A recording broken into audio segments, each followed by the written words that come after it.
in Kenya, you find whatever you want in there, even locks for your lockers.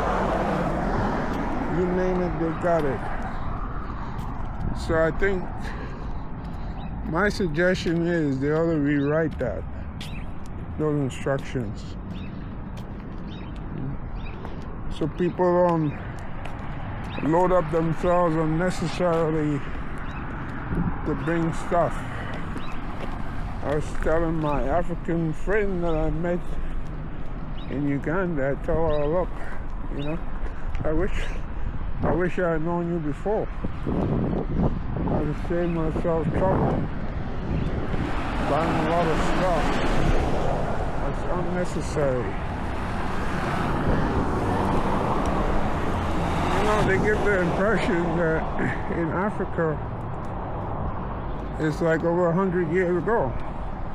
You're not going to find a lot of stuff.